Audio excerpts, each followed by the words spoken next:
Hey welcome back to another episode. അപ്പോൾ ഇന്ന് നമ്മൾ നോക്കാൻ പോകുന്നത് എന്താണെന്ന് വെച്ചാൽ പുതിയ സ്കിൻ കെയർ പ്രൊഡക്ട്സ് എന്തെങ്കിലും യൂസ് ചെയ്യുമ്പോഴത്തേക്കും പിമ്പിൾസ് വരാറുണ്ടോ, ഇത് സ്കിൻ പേർജിങ് ആണോ അതോ നോർമൽ ബ്രേക്ക്ഔട്ട്സ് ആണോ എന്ന് എങ്ങനെ തിരിച്ചറിയാം എന്നുള്ളതിനെ കുറിച്ചാണ് കേട്ടോ. ആദ്യം പേർജിങ് എന്താണെന്ന് പറയാം. ചില ആക്റ്റീവ് ഇൻഗ്രീഡിയൻസ് സ്കിന്നിൻ്റെ സെൽ ടേൺ ഓവർ കൂട്ടുമ്പോഴത്തേക്കും സ്കിന്നിൻ്റെ അടിയിൽ ഓൾറെഡി ഫോം ആയിക്കൊണ്ടിരിക്കുന്ന ക്ലോഗ്ഡ് പോഴ്സ് ഉണ്ടല്ലോ, കുറച്ച് വേഗത്തിൽ സർഫസിലേക്ക് വരാം. അതാണ് നമ്മൾ സ്കിൻ പേർജിങ് എന്ന് പറയുന്നത് കേട്ടോ. ഇത് സാധാരണയായിട്ട് retinoids, salicylic acids, glycolic acids പോലത്തുള്ള സെൽ ടേൺ ഓവർ അല്ലെങ്കിൽ എക്സ്ഫോളിയേറ്റിംഗ് ആക്റ്റീവ്സ് ഉപയോഗിക്കുമ്പോഴാണ് കാണാൻ സാധ്യത കേട്ടോ. അതുകൊണ്ടിട്ട് പുതിയ ആക്റ്റീവ് സ്കിൻ കെയർ പ്രൊഡക്ട്സ് തുടങ്ങിയിട്ട് ചെറിയ പിമ്പിൾസ് വരുമ്പോഴത്തേക്കും അത് എല്ലായ്പ്പോഴും പ്രൊഡക്ട്സ് സ്യൂട്ട് ആകാത്തതാണെന്ന് പറയാൻ പറ്റത്തില്ല കേട്ടോ.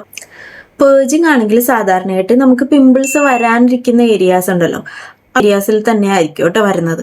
പിന്നെ അത് ടെമ്പററി ആയിരിക്കാനും സാധ്യതയുണ്ട്.